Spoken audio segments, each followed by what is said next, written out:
Hey everybody, it's Meg Riley from Academic Coaching. I'm here to go over a few test taking tips as you guys are preparing for your midterms. So some people ask, is there a best way to take an exam? And the short answer is no, there's not. You're going to want to do whatever works best for you. So for some, that's the standard, starting at question number one and working all the way through. Others like to start at the end and work all the way to the beginning, kind of like a countdown. Others will go in maybe still feeling a little unsure, so they'll start with the easy questions just to build their confidence. And others are going to be more preoccupied with those bigger, tougher questions, and they want to get those out of the way so the rest of the midterm is a breeze for them. So again, all of these are very acceptable ways of tackling that exam. You're just going to want to do the one that works and feels best for you. One thing I'd recommend is when you get your exam, scan the whole test before you begin. This way you can see how many points are allotted to each question, and you'll know which questions are going to take the most time. Because there's the questions with the most points are going to be the ones that you're going to be wanting to spend the most time on. So that's a good way to frame your exam taking once you begin. So what if you get into an exam or get it to a question and you don't know the answer? So these are a few things that you can do. You want to try your best. You want to prioritize your time. So you shouldn't be spending more than 3-ish minutes per question on average.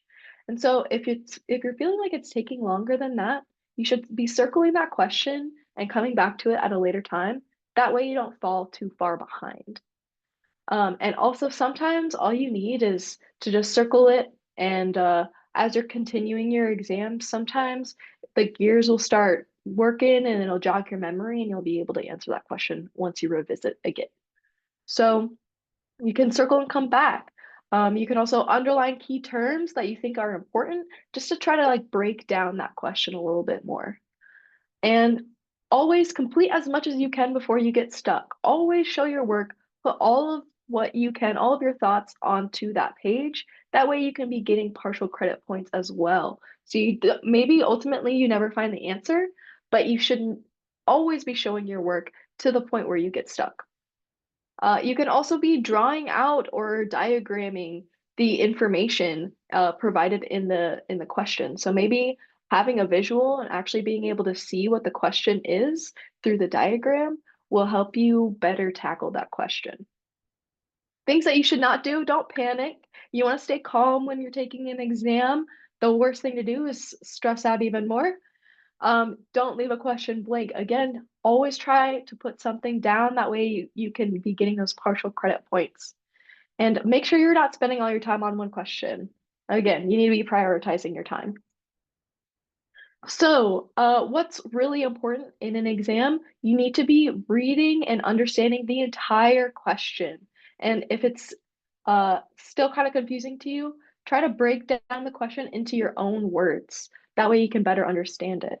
Make sure that you're reading all of the answers, especially if it's a multiple choice question. Read every single answer thoroughly and carefully. That way you're not, picking the wrong answer just because you didn't complete the reading or read it thoroughly.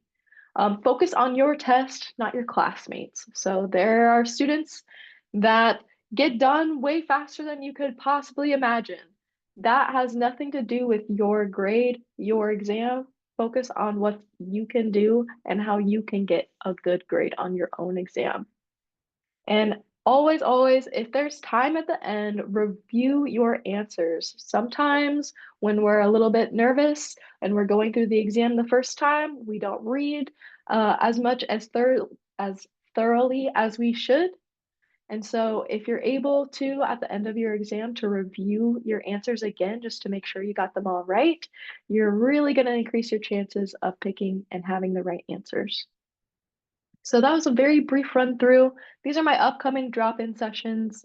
If you have any interest, you can stop by for 10 to 15 minutes and talk about any non-content related thing related to Math 111Z or just even overall. You can come to these sessions listed here. And again, academic coaching, we are on the third floor of the FMH building. The Learning Center, that's going to be in the second floor of the Miller Library, but we both do offer virtual appointments. And again, if you want to schedule a full-on appointment, you can scan this QR code here, and we can talk about anything that is not content related. And yeah, I hope this video helped you out, and good luck on your exams, everybody.